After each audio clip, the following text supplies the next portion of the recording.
Olá, pessoal. Eu vou falar um pouquinho sobre a cirurgia robótica hoje. E, primeiramente, gostaria de agradecer o convite para falar para vocês sobre essa tecnologia que está revolucionando a cirurgia mundial.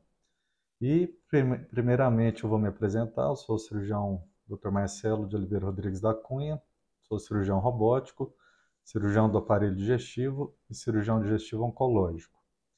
Para falar um pouquinho da cirurgia robótica, a gente volta na década de 90, quando então o laboratório de pesquisa da NASA fez uma parceria com a Universidade de Stanford, na Califórnia, e fomentou o financiamento de pesquisa em tecnologia e inovação para a criação das plataformas para que os médicos e os profissionais pudessem dar uma melhor assistência aos soldados em campo de batalha. Com isso, na década de 90 ainda, foi desenvolvido um robô que tinha o nome de Puma 560, onde então os neurocirurgiões utilizavam um braço mecânico para realizar biópsias cerebrais e evitar danos maiores durante a realização das biópsias, já que qualquer dano cerebral em uma área não uma área sadia pode desencadear sequelas irreversíveis. Esse robô, então, que vocês estão vendo nas imagens, foi uma das primeiras capturas, né, das plataformas tecnológicas desenvolvidas já nessa época de meados de 90. E a história da medicina ela veio, consequentemente, evoluindo. Posteriormente, vieram profissionais da área de urologia, utilizando também outras plataformas, na verdade, braços mecânicos para tentar realizar cirurgias prostáticas através do canal da uretra. E esse melhoramento da tecnologia veio ocorrer um divisor de águas no final da década de 90 com a criação do robô Zeus, que foi já uma plataforma onde tinha um console com um monitor, onde o cirurgião ficava vendo as imagens, que era transmitida por uma câmera no interior do organismo do paciente, e acoplado a isso tinham braços onde o cirurgião movimentava o joystick e esses braços do joystick transmitia para o braço mecânico que ficava acoplado na mesa cirúrgica, como está demonstrado na foto da imagem. Consequentemente, outra empresa desenvolveu uma plataforma também com um diferencial de uma imagem tridimensional, que foi a empresa Intuitive, e com isso ela batizou essa plataforma robótica de Robô Da Vinci, que até os dias atuais é a plataforma que popularizou mundialmente e é a que a gente tem utilizado nos dias atuais. Lembrando vocês que a plataforma ela já se encontra na quarta geração, ou seja, já tiveram 3 gerações dessa mesma plataforma que foram progressivamente melhorando, diminuindo o tamanho, aumentando a amplitude de movimentos, e eu vou passar para vocês um pouquinho do que foi essa fascinante história da evolução da medicina. No final da década de 90, o professor Jacques Marescot, em associação com um grupo de cirurgiões em Nova York, utilizando de uma tecnologia de internet ultra veloz, ele conseguiu operar um paciente na França, estando localizado em Nova York, toda a plataforma robô, o joystick ficou em Nova York, e ele conseguiu realizar essa cirurgia de Nova York e o paciente estando na França.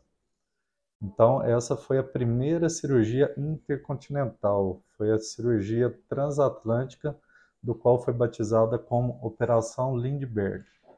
Essa cirurgia ela revolucionou a telemedicina dentro da área da saúde, porque através de comandos e de um paciente a longa distância, ele conseguiu, com a utilização do robô conectado a essa rede de transmissão de dados, executar uma cirurgia de retirada de vesícula biliar.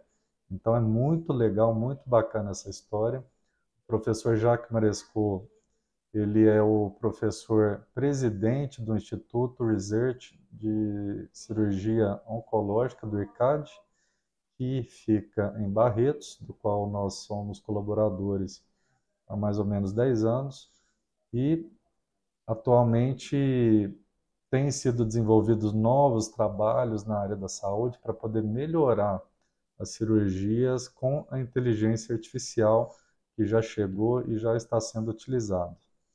Para falar um pouquinho da Operação Lindbergh, eu deixei para vocês o link, está no YouTube, é só vocês acessarem, tem um resuminho do que foi essa cirurgia e realmente é muito fascinante, vale a pena conferir. Um pouquinho mais adiante eu coloquei a foto do que é a plataforma da Vinci. Então a plataforma da Vinci ela tem o carrinho do cirurgião, que é o console onde o cirurgião acopla a visão no binóculo, que fica nessa imagem da direita do vídeo.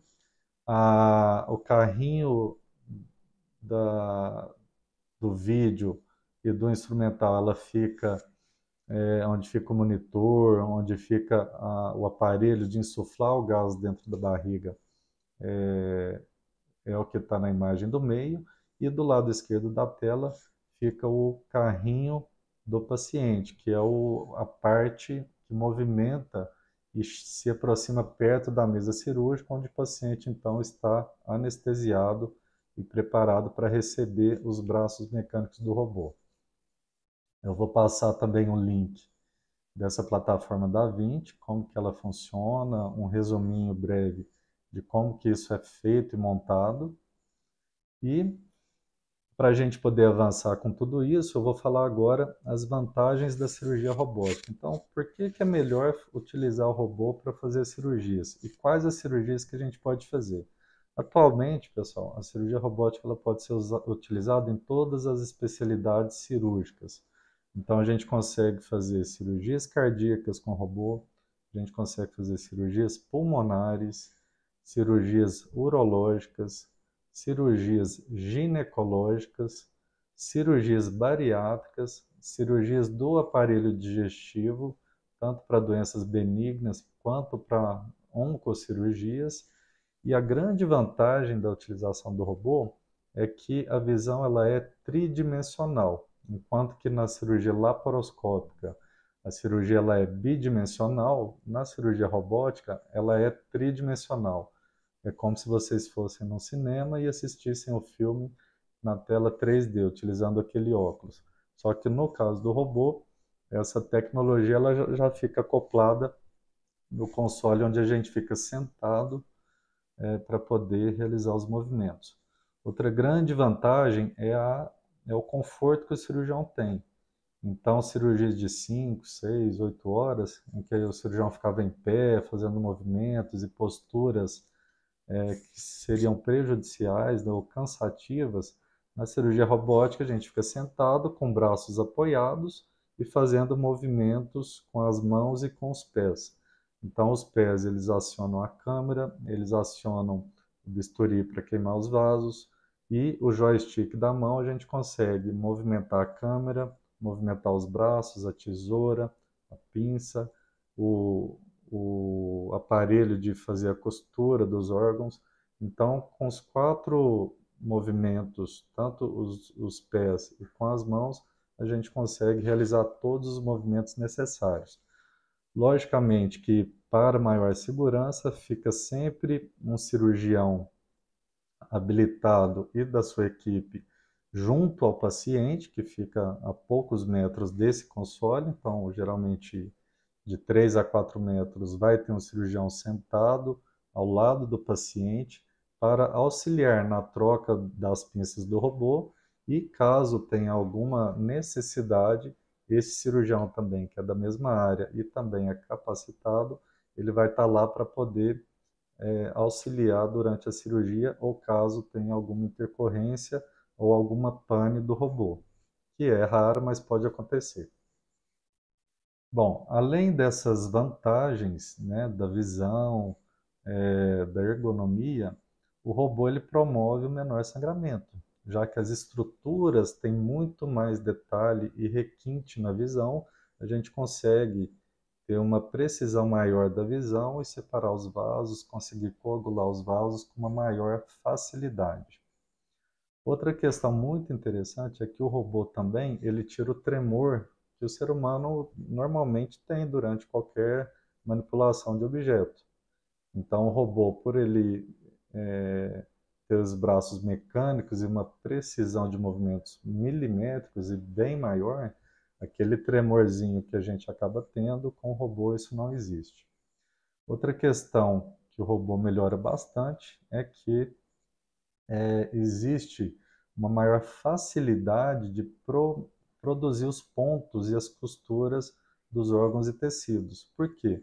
Porque se a gente for fazer pontos manuais, a gente faz movimentos geralmente rotatórios, né? Seriam movimentos do punho que a gente tem, né? Para passar a pinça e fazer a costura. Com o robô, ele tem todos os movimentos. Ele tem movimentos praticamente quase que 360 graus. Então, a gente pegando a agulha com o material do robô, a gente consegue passar ponto de um lado, de trás para frente, de frente para trás, de um lado para o outro. Então, facilita muito a passagem dos pontos.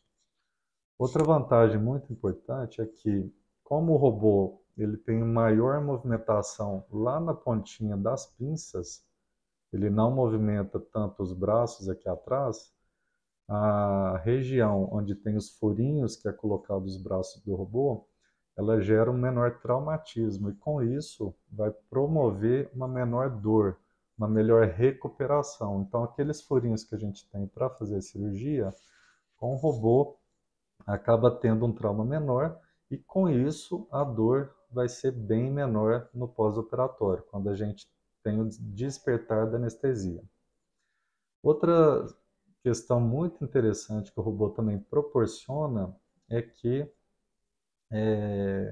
existe uma tecnologia no robô que chama Firefly, que é um dispositivo onde a gente consegue, através de injeção de um remedinho na veia do paciente, ele fazer uma fluorescência dentro de vasos, dentro de linfonodos, e a gente, com essa visão que o robô proporciona, a gente consegue identificar certinho os tecidos que estão melhor vascularizados. Isso nos ajuda a escolher até onde a gente vai cortar um tecido. Então a gente vê até onde está chegando melhor o sangue, com essa tecnologia que o robô tem, e a partir dali a gente escolhe, ó, daqui para frente o tecido não está bem vascularizado, então a gente vai retirar aquele tecido que não está muito sadio. Então são inúmeras os benefícios, né? E a precisão, sem dúvida, é muito superior.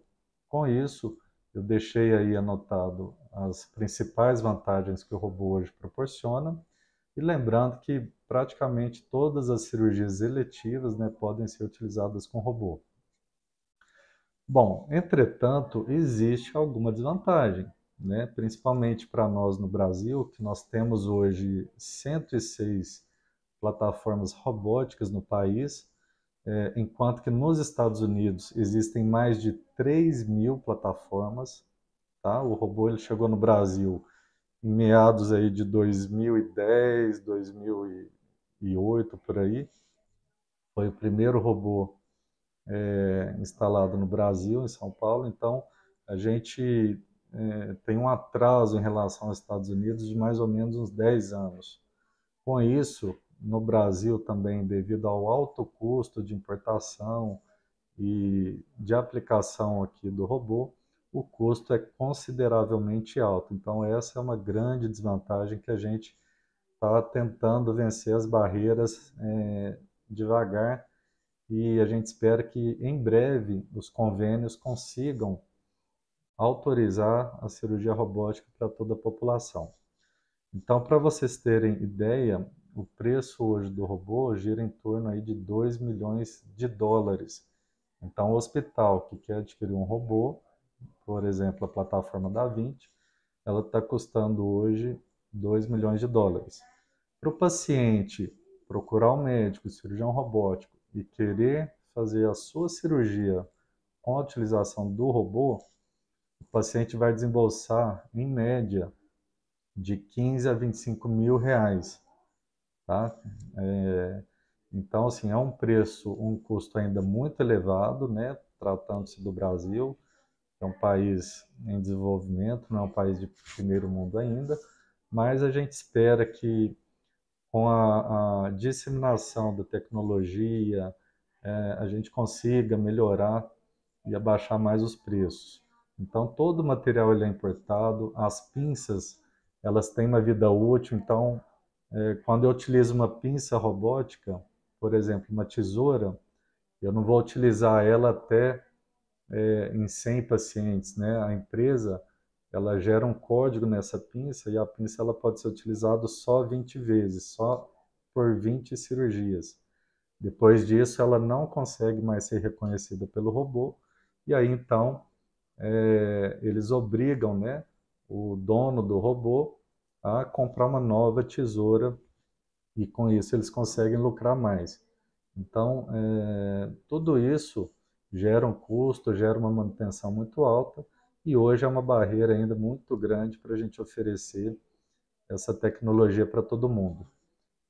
Outra questão também que é uma desvantagem é em relação ao tempo de montagem do robô, porque a gente precisa primeiro anestesiar o paciente, depois a gente precisa montar o carrinho do paciente que chega até a mesa onde o paciente está anestesiado, né? Então tem os plásticos estéreis que são colocados nos braços, existe o enfermeiro que ele vai empurrar o carrinho até próximo da mesa da cirurgia e a gente poder alinhar aquela estrutura do robô no ponto adequado onde a gente precisa para ele ter a movimentação correta. Então isso gasta um pouco mais de tempo do que as cirurgias laparoscópicas que a gente costuma fazer, mas seguramente o melhoramento aí das equipes, treinamento, isso tem baixado o tempo e essa desvantagem, acho que logo logo vai ser equiparada à montagem dos outros materiais das cirurgias convencionais que a gente tem, tá? Mas hoje eu vejo como um pouco de desvantagem pelo tempo maior que gasta para a gente poder fazer o docking, né, que é o nome dado para essa aproximação do robô até a mesa cirúrgica do paciente. A outra desvantagem que a gente ainda tem com o robô é que quando a gente mexe o joystick aqui de fora e o robô mexe os braços lá no paciente, ao tocar o tecido, o órgão, a gente não sente o toque. Então, essa aproximação, até mesmo para pegar o tecido, para pegar a agulha, ela é feita com a visão que a gente tem no binóculo do console.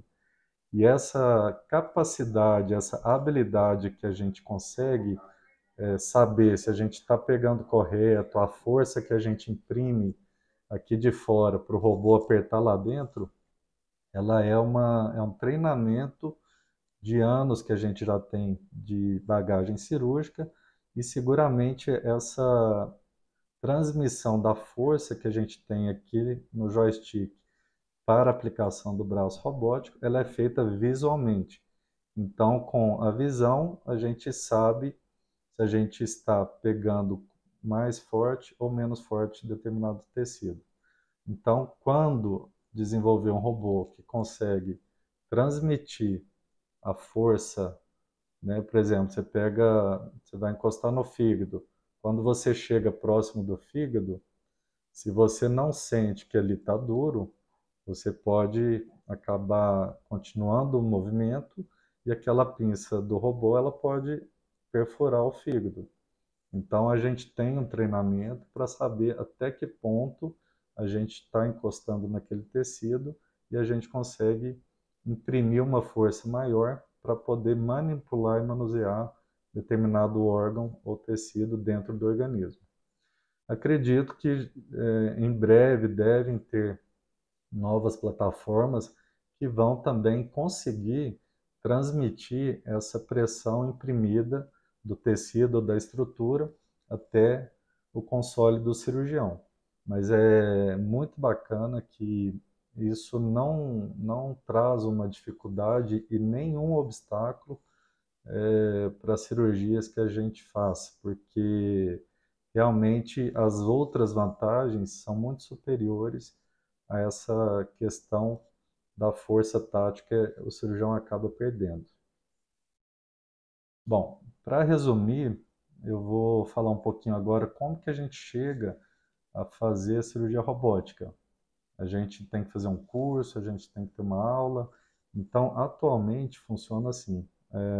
A cirurgia robótica, ela demanda treinamento em simuladores, ela demanda também treinamento com videoaulas e até mesmo provas para poder passar de fase e conseguir avançar no treinamento da tecnologia. Logo após, a gente faz um treinamento em laboratório com cirurgias ao vivo em animais, e o animal mais utilizado e que se assemelha, né, às estruturas do corpo humano são os suínos, né? A gente opera os porquinhos e com isso a gente consegue ter uma realidade muito próxima das cirurgias que a gente realiza.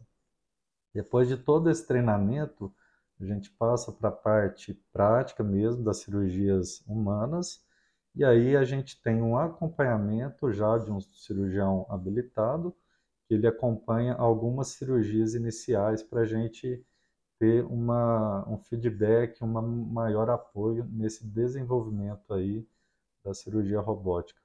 Então, hoje a gente já tem todos esses passos realizados, concretizados. A gente fez a certificação em 2021 e de lá para cá já existem várias cirurgias que a gente tem feito com grandes resultados e esperamos que isso possa ficar cada vez mais fácil, acessível e que todo mundo possa divulgar e disseminar essa tecnologia que veio para ficar e realmente é muito bom saber que a medicina evoluiu e nós estamos à frente aí na vanguarda desse tratamento, tá bom? Agradeço a todos pelo tempo aí, pela disposição. Vou deixar meu contato para vocês poderem seguir, tirarem dúvidas, quem quiser, e coloco alguns vídeos aí para vocês aproveitarem e tentarem sentir um pouquinho do que é a cirurgia robótica hoje no mundo, tá bom? Muito obrigado, espero que tenham gostado e até uma próxima aula. Um abraço.